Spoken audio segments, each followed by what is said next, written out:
But when you come to work and you find out that you're the nurse for 6 patients and you don't have any techs, and this seems to happen quite frequently.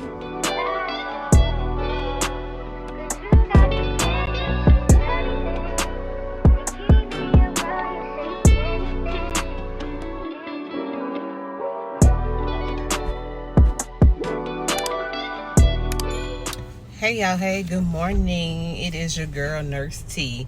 In this video, it is like so early in the morning. So early, but I am actually heading to the track. I am going to go run a track, and I actually have a training appointment at 9 o'clock, but it's like 7 o'clock now, so I'm actually going to go run a track for probably about 30-45 minutes just to get that nature workout in. Actually, not even so much of a workout. It's just more so walk, run. I'm gonna go to a track and just kind of like relieve a little stress or whatever. But in this video today, I do want to talk about nursing burnout. Prompt me to make this video, in which this is a long time coming video. I have, of course, been seeing like YouTubers talk about how they are burnt out, and a lot of them have left the bedside completely or even just temporarily. A lot of people are just basically venting about how they are just totally over bedside nursing or just nursing completely, like whatever. But in this video, so there was a day out of this week that I was assigned to work on a unit, and this particular unit, when I went, I mean, you have some nurses who had 5 patients, some nurses who had 6 patients. And then when you get there, you have no PCA, patient care assistant, or some states they might call them nurse assistants, nurse techs, nurse aide. Basically, I made it to the track. So I'll come here, and like when I drop the girls off at school, I put my little music on and everything. And just the birds are chirping. It feels good out here too. And I have my little sweat jacket on with my little trainer, waist trainer. But let's finish talking about this. So I can see why people get burnt out. Like I said, you have some states that have like nurse assistants or whatever you want to call them, wherever you're located. And nurse assistants, they are there to help the nurses, relieve them of some duties. So as nurses, we can delegate, vital signs, assistance to the bathroom, assistance with ADLs, feeding. At any point, and you start seeing my little thing lift up, please excuse that, because that's not the purpose of this video. The purpose of this video is just for me to get it out. But yeah, so they assist with all those things, right? And a few other stuff or whatever. But when you come to work and you find out that you're the nurse for 6 patients and you don't have any techs, and this seems to happen quite frequently, that can burn you out. And me being an experienced nurse, a lot of things that we're doing nowadays, like I handle it with ease sometimes, because after so many years, it's like, it's not the load you carry, it's how you carry the load. So I carry my load to an extent that works for me. But if you're a newbie, a new grad, a new nurse babe, I'm feeling for y'all, boo. I was going to try to remember some stuff off the top of my head, but anyways, let's just say you're trying to do your assignment, and then you constantly have these phones that they give you, whether it's a phone, a pager, a Vocera, whatever it is, whatever means of communication your facility uses. It's like constantly going off, interfering when you're trying to perform your routine tasks. So there's a lot of interruptions.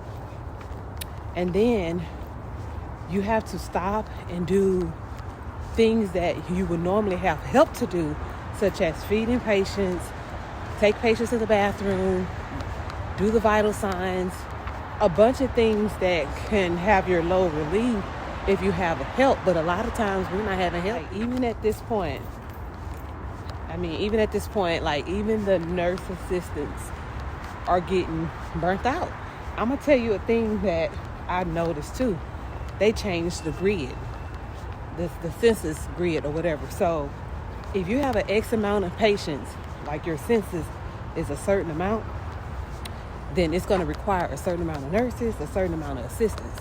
So now it's kind of like maxing you out to where at first, let's say if they give nurses 4 patients and you have 3 patient care assistants, now you're giving nurses 6 patients and you keeping 2 nurse assistants. So now you're stretching everybody thin. It's getting to the point where it's becoming more routine task instead of really just kind of getting to know your patient to see what's going on. Don't get me wrong. Definitely nurses can check vitals. Nurses can take patients to the bathroom. Nurses can do X, Y, and Z. Sometimes, depending on the acuity of your patient, you have some very ill patients. You have patients that can be becoming septic. You have patients that can be silently hemorrhaging. A lot of these things require you to put 2 and 2 together. Take a look at the vitals. Take a look at the signs and the signs that these patients are showing, the symptoms that they're complaining of. That's what critical thinking comes to play. But how are you going to critically think when everything is such a routine? Like, hurry up, go do this, do that, do this, do that. Like, it gets to the point where I feel so bad at times when I walk into a room, I give meds. You have to hurry up and do a quick assessment because it's all about time management. But when patients get to talking to you, you slowly get to walking away. Why? Because everything is a time crunch. I mean, when you get to work, you have to make sure you look up your patients. You have to know what's going on. Go pull meds. Go administer meds. At least do your assessment so you can know what's going on with your patients. Because in the next hour or two, you got to get ready to go to clinical coordinating rounding or whatever, disciplinary rounding, whatever system your hospital use. And usually this happens more in the daytime. Night shift, I'm not sure if y'all do it. Maybe y'all just do updates. But you got to know your patients because when you go to rounds, they want to ask you about your patients and they need you to be prepared. You're going to have somebody from probably pharmacy there, the case manager, the social worker, the manager, the charge nurse, probably one of the physicians, and they want to know what's the barriers. What are the barriers that are keeping these patients here? Is it because their labs are off? Is it because we're waiting on placement? Is it because they're not clinically, medically cleared? Or is it because we dragging our feet? Like, what is it? So in order to know that, you have to be prepared. And just imagine being a float pool nurse where it might be your first time even seeing the person. And every time you go to work, you're on a different unit. So you don't really know that person to feed off of from the last time you had them. So you got to be prepared. I like to be prepared. Nothing gives me anxiety more than showing up somewhere not prepared. Whether I'm showing up for a test, whether I'm showing up for my patient or showing up at a code.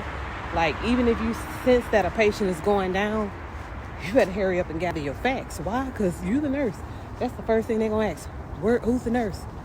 And you got to have your ducks lined up. Dot your I's and cross your T's. So when this patient starts crashing, they're going to want to know what happened, what the patient came in for. You know, what. I mean, and you just want to know this stuff as a nurse, right? You seem competent. So, again, showing up for rounds, you want to be prepared. Then you have the doctors that are going to come pull you out. Hey, who's the nurse for such and such? Tell them to come. Sometimes you're at lunch. You trying to enjoy the lunch at 3 o'clock. And you've been there since 6:45 a.m. 06:45 hours, whatever. So you've been there since 6:45 a.m. and you're just now getting the lunch break at 3 o'clock p.m. And that's when the doctor decides to show up and you at lunch and the doctor can't call you on the phone Better yet, he wants you to leave the lunchroom and come talk to him so you can go round with him. And you really can't, if it depends on the situation that the patient is going through, whatever condition, some things you can hand off to your buddy. But if something serious going on with your patient, your buddy can't go to the bedside and explain everything that you probably been going through and knowing about this patient. I mean, you give them a little synopsis of it, but anyways, the whole point is sometimes you can't enjoy your lunch break, or you don't even get one because you're so flooded and drowning. So yeah, again, you'll have the doctors calling you. Then the family members are probably going to be calling. Hey, I'm calling to check on such and such. And then you're like, okay, let me grab my stuff. And if you didn't get a chance to dig in the chart to really see what's going on, they're going to want to know what's going on. And then you just have other departments calling you, and you got to stop and get the patient prepared. And then at some facilities, that's why it's good to know your facility. You have certain patient care assistants that can alleviate you of some duties, and then some of them, they don't perform those duties. So at some facilities, like if the heart monitor comes off, they'll call the nurse to go put another battery in. They'll call the nurse to go fix the leads. They'll call the nurse and say, hey, where did this patient go? I worked at a facility where when something went on with the telemonitor, they were able to call the techs to go and, just put a battery in, put the leads on, or make sure the box is connected properly. But some facilities, that's the nurse's duty, because if something go wrong with the patient, or if that patient cold or have an MI or something, and they not being monitored, at the end of the day, you know who that falls on. So it's just a lot of duties. It's a lot of CYA and CYOA, and it is what it is. But again, like I said, it ain't for everybody. It ain't for the weak. And even if you're strong, sometimes it breaks you down. And that's why I said you got to have that balance, Know when it's time to take your breaks. Know when it's time to say, all right, y'all, it's been real. Let me move on to the next adventure.